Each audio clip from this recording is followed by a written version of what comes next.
नितिन सेठ ने बिजनेस को प्रोडक्ट की यूएसपी के साथ अलग अलग मार्केटिंग स्ट्रेटजीज के तहत समय समय पर प्रोडक्ट्स की डिफरेंट वैरायटीज लॉन्च करते हुए और साथ ही विदेशों में अपनी पहुंच बढ़ाते हुए कंपनी को बुलंदी की ओर ले जाते गए।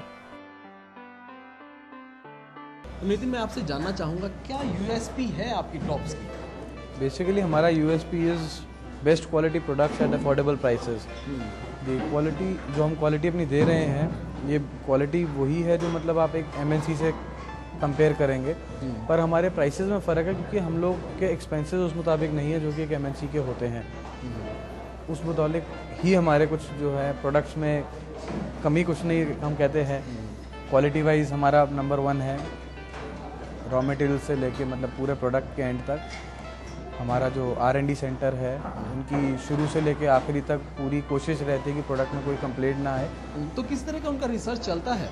उनके पास ऑफ एंड ऑन काफ़ी प्रोडक्ट्स रहते हैं मार्केट के, जो वो देखते हैं, जो सोचे रहते हैं कि हमारी कंपनी आगे बनाकर एक कॉम्पिटिटिव प्राइसिंग पे दे सकती है।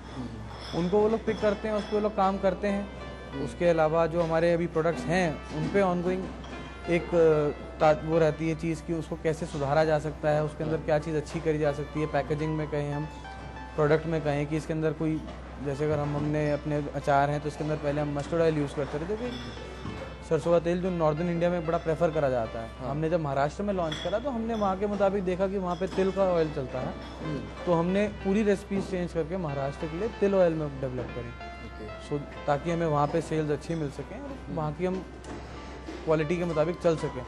तो R&D डिवीज़न का यही काम रहता है, टोटली सारा काम वो यही। जैसे आप अभी एमएनसीज की बात कर रहे थे, तो अगर एमएनसीज इंडियन के मार्केट में आती हैं, इंडियन मार्केट में आती हैं, तो किस तरह की चेंजेस आएंगे मार्केट के अंदर? कुछ चीज़ें प्राइवेट प्लेयर्स हैं, कुछ चीज़ें ऐसी हैं जो कि टेक्नोलॉजी के अंदर, जिसके अंदर एमएनसीज का मैं कहूँगा होना अनिवार्य है, जहाँ वो बहुत ज़रूरी है क्योंकि उस लेवल तक अभी हम नहीं पहुँच पाए।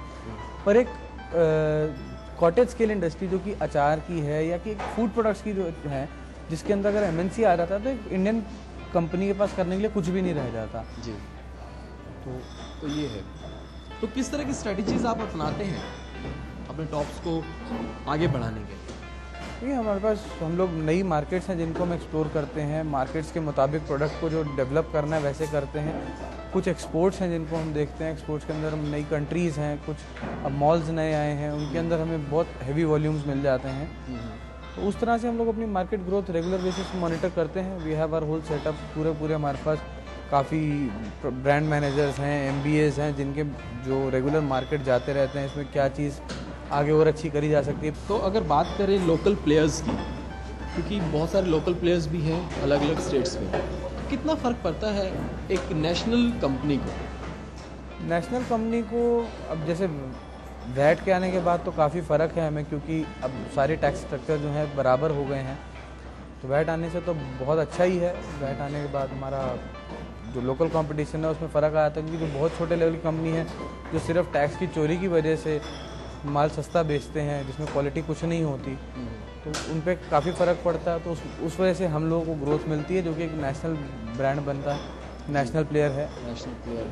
तो नितिन जी, मैं जानना चाहूँगा आपका कोई ऐसा एक्सपीरियंस जो कभी आप भूल ना पाएँ? हमारी इंडस्ट्री में एक बहुत अनफॉर्चुनेट इंसिडेंट हुआ था कि कुछ हमारे जो मस्टर्ड ऑयल हमारा जो यूज़ होता है उसके अंदर एक आर्जिमन सीड की मिक्सिंग होकर आ गई थी, जिस वजह से काफ़ी प्रॉब्लम हुई। काफ़ी कंपनीज़ जो हैं वो बंद भी हुई क्योंकि मिक्सिंग मिली। हमारी कंपनी के भी काफ़ी सैंपल्स भरे गए थे, बट फॉर्चुनेटली बिकॉज हम लोग बहुत अच्छी क्वालिटी का यूज़ करते हैं मस्टर्ड ऑयल और सारे ही इंग्रेडिएंट्स, तो we came out of it, हम लोग बाहर निकल आए हैं। एंड आज उससे चौगुनी सेल हम ले रहे हैं, लोगों का विश्वास बरकरार है हमारे ऊपर। आपने 10th क्लास के बाद ही अपना बिजनेस ज्वाइन कर लिया, आपने कॉरेस्पॉन्डेंस डिस्टेंस लर्निंग से अपनी MBA भी करी मार्केटिंग के अंदर, फाइनेंस के अंदर। हाँ जी। तो मैं जानना चाहूँगा कि आपको कितना फ़र्क नज़र आता है एक प्रैक्टिकल नॉलेज में और एक थ्योरेटिकल नॉलेज में?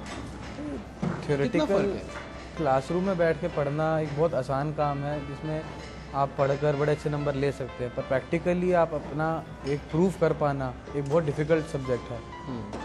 आज की डेट में MBA कर लाखों लोग रहे हैं, पर सक्सेसफुल उनमें से कितने हैं? गिनती है कुछ % है। उसका रीज़न ही ये है कि वो क्लासरूम में बैठ के जो पढ़ा जा रहा है और जो मार्केट प्रैक्टिकली है उसमें बहुत अंतर है, ज़मीन आसमान का फ़र्क है।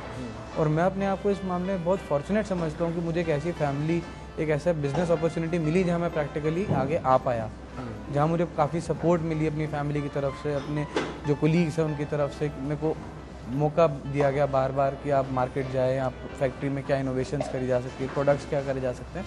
तो इट वॉज बहुत एक सपोर्टिव एनवायरनमेंट मिला, जिसकी बदौलत आज मैं कह सकता हूँ कि मैं एक सर्टेन लेवल पे हूँ। तो नितिन, अगर बात करें गवर्नमेंट की पॉलिसीज़ को लेकर फूड इंडस्ट्री में किस तरह की प्रॉब्लम्स देखने को मिलती हैं? क्योंकि कहने को तो हम लोग जो है सनराइज सेक्टर में है, जिसके अंदर इस टाइम पे highest investment, single window policy government की है, सब कुछ है। पर अनफॉर्चुनेटली रेड टेपिज्म और ब्यूरोक्रेसी हमारे यहाँ पर जो है, उसकी बदौलत उतना बेनिफिट अभी तक हम फूड इंडस्ट्री नहीं ले पाई। आईटी में ग्रोथ बहुत अच्छी मिल गई है, बट फूड इंडस्ट्री भी उतना ग्रो नहीं कर पाई। तो अगर कंपटीशन की बात करें तो कितना कंपटीशन नज़र आता है आपको? कंपटीशन है भी सही, पर इतना ज़्यादा हम नहीं कहेंगे। दैट इज़ कंपटीशन अगर हम कहें तो लोकल लेवल पर ही ज़्यादा है। नेशनल लेवल पर अगर हम एक कहें प्रेजेंस में, तो वो एक हेल्दी कंपटीशन है। Healthy competition. तो हर बार आपने नई चीज़ इंट्रोड्यूस करी, कस्टर्ड इंट्रोड्यूस किया, इंस्टेंट मिक्स इंट्रोड्यूस किया, और फिर साथ साथ और भी बहुत सारी चीज़ें आपने, जैम इंट्रोड्यूस किया। तो जब भी एक नई चीज़ लॉन्च होती है तो कितना डर होता है एक मन में, कितना चैलेंज होता है? क्या पब्लिक इसे एक्सेप्ट करेगी हमारी ब्रांड के नीचे? डर नहीं होता, पर चैलेंज ज़रूर होता है कि एक हमने प्रोडक्ट लॉन्च करा है, वो लोगों तक पहले तो पहुंच पाए पूरी तरह, और लोग उसको पसंद कर पाए। जब हम लोग एक प्रोडक्ट डेवलप करते हैं तो हमारे एक टेस्टिंग पैनल है, जिसमें करीब 400 लेडीज़ हैं जो रेगुलर उसको टेस्ट करती हैं। हमें हर एक का व्यू मिलता है कि कौन किस तरह के लोगों को क्या चीज़ पसंद है। देन फिर हम उसके ऊपर करेक्ट करके उस प्रोडक्ट को, then we launch it in the market. So when we launch it, we are very confident that it will be accepted. The only thing is getting to the market. जब हमारे product एक पूरी markets में properly पहुंच पाए और हर एक को पता लग जाए कि हमारा प्रोडक्ट है, वो हमारी जीत है। तो और किस तरह का फ्यूचर में आप कंपटीशन देखते हैं इस इंडस्ट्री के अंदर? फ्यूचर में हमारे कुछ और भी नए प्रोडक्ट्स आ रहे हैं, तो देखिए कंपटीशन तो निरंतर बढ़ता ही चला जा रहा है। पर हमने कमर कस रखी है, पूरी तरह से तैयार हैं हम भी कंपटीशन को देखने के लिए। और टॉप्स के क्या फ्यूचर प्लान्स हैं? टॉप्स के बेसिकली हम लोग एक राजस्थान में हम फैक्ट्री अपनी कंसोलिडेट कर रहे हैं। अभी हमारे यहाँ पे 4 प्लांट्स हैं, उनको हम लोग कंसोलिडेट कर रहे हैं राजस्थान में। तो वो हमारा 2007 तक प्रोडक्शन शुरू हो जाएगी। उसके बाद हम लोग यूएसए में प्लांट लगाना चाह रहे हैं, वो हमारा 2010 से पहले चालू हो जाएगा। बिल्कुल ठीक है। नितिन जी, मैं आपसे आपके बारे में और भी बहुत कुछ जानेंगे, आपके पर्सनल लाइक्स डिसलाइक्स के बारे में, आपकी हॉबीज़ के बारे में, लेकिन एक छोटे से ब्रेक के बाद।